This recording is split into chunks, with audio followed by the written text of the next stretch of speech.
The sunny and pleasant morning of October the 8th, 2005 turned out to be catastrophic for northern Pakistan and Azad Jammu and Kashmir.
A frantic call from Mansehra to the Pakistan Relief member of the emergency response team was all that it took to mobilize the volunteers at the head office in Islamabad.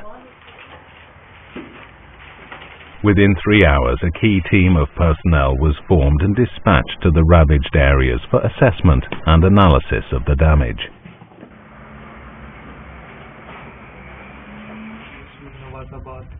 Meanwhile, 2 teams of volunteers from Pakistan Relief started search and rescue operations in Muzaffarabad and Balakot.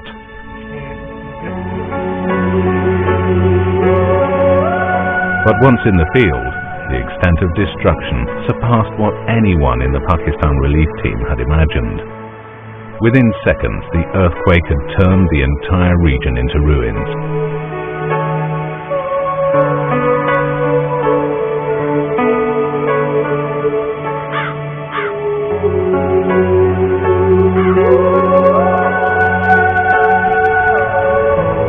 According to official figures, the number of dead was estimated well above 73,000. More than 3.5 million people were displaced and rendered homeless. Nearly 2.2 million children were affected, according to UNICEF. You have 30,000 square kilometers which were affected. You have a population which was already extremely poor even before the earthquake. They had no assets. And it's complex because it's in the mountain and the roads were ruined, they were destroyed, but he has also created an incredible synergism.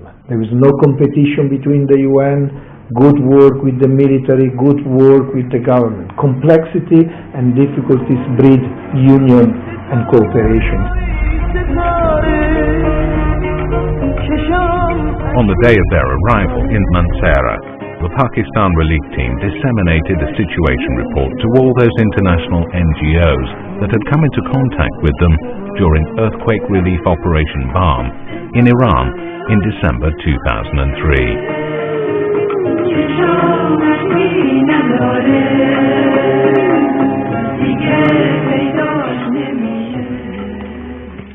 Pakistan Relief was the very first to reach the communities high up in the mountainous tract of the affected areas.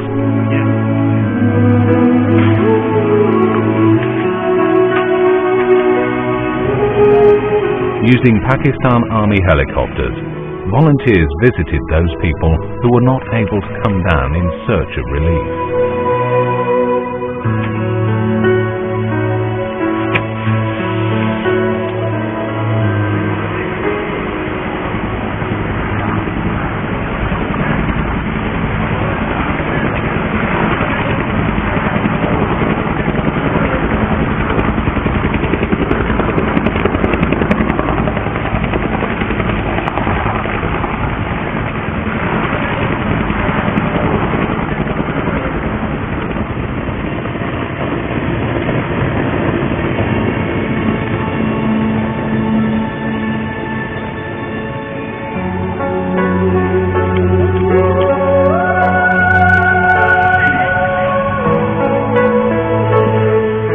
The victims of this stunning disaster touched everyone around the world.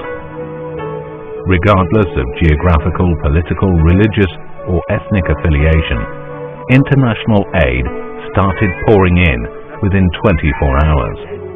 I take my hat off to those organizations and those communities who internationally volunteered, who came over, and they did their best. They helped our people, they helped us tremendously, and that spirit, I think, is something which is worth honoring and of great respect.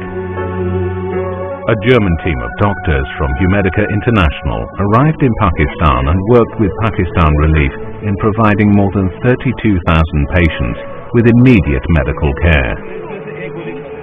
Together, they set up a field hospital in Zafar Grand Mansehra. Nearly 900 patients were treated on a daily basis. It's terrible, and when you talk to these people and hear their stories, it's very sad. The mental trauma that they have gone through, it cannot even be measured. There is a lot of need to help these people mentally to deal with this devastation.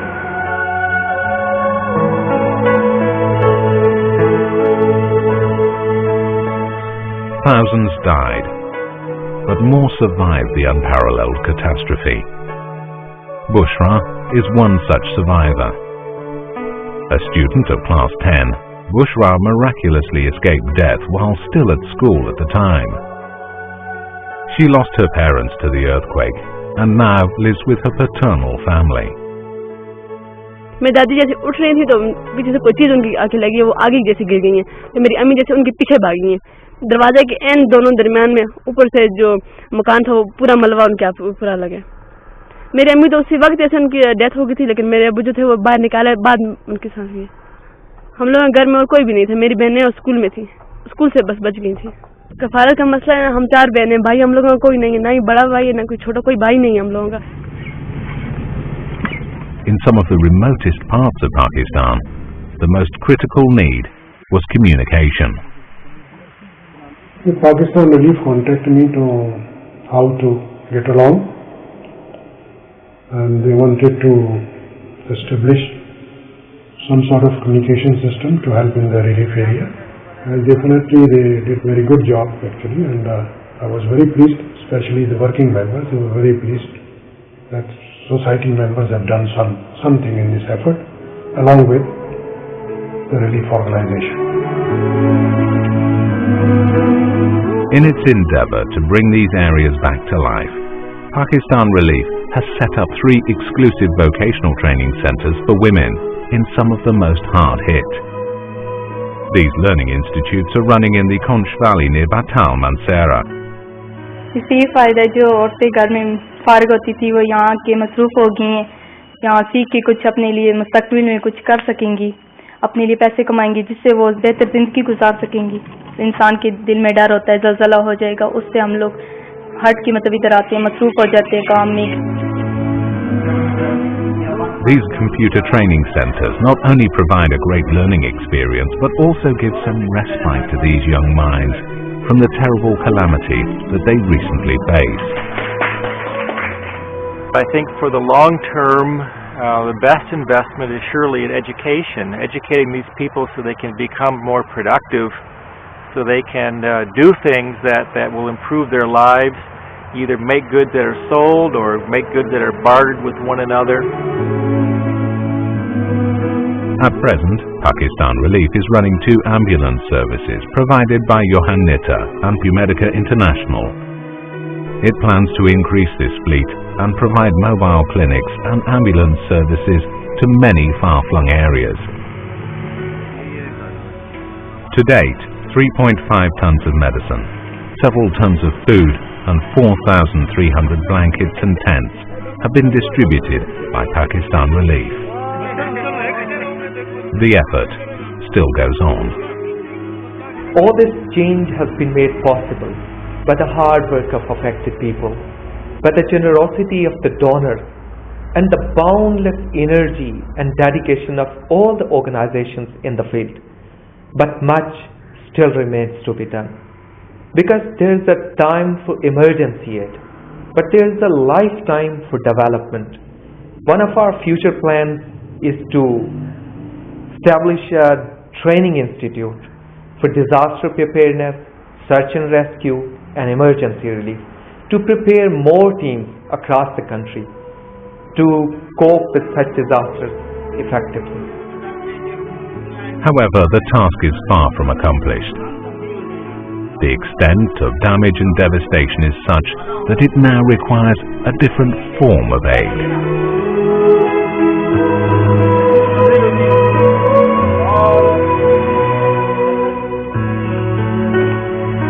In these remote areas, employment is critical, housing is critical, and the future for the children is also a desperate priority. As a human being, I have been touched and I have been affected emotionally, very deeply. This tragedy has left very deep marks in my conscience. Whenever I visit this area, one is emotionally charged once again. While it disturbs you emotionally to see such a great devastation, but it also gives you will to do something more because that will help the affected people to get back on their lives.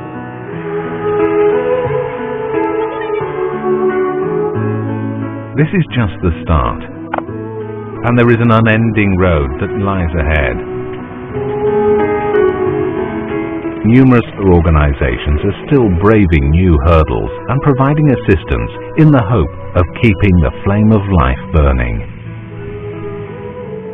We call upon you to not forget these people, who are not statistics, but real people.